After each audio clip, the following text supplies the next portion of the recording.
BMW 3er F31 Touring mit Barracuda Ultralight Project 2.0 Felgen, Vorderachse 8,5 x 19, Hinterachse 9,5 x 19.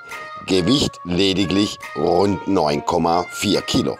Vorderachse 225/40 und an der Hinterachse 255/35 19 Bereifung. Tieferlegung mit einem STX Gewindefahrwerk, Vorderachse rund 50 mm, Hinterachse rund 40 mm.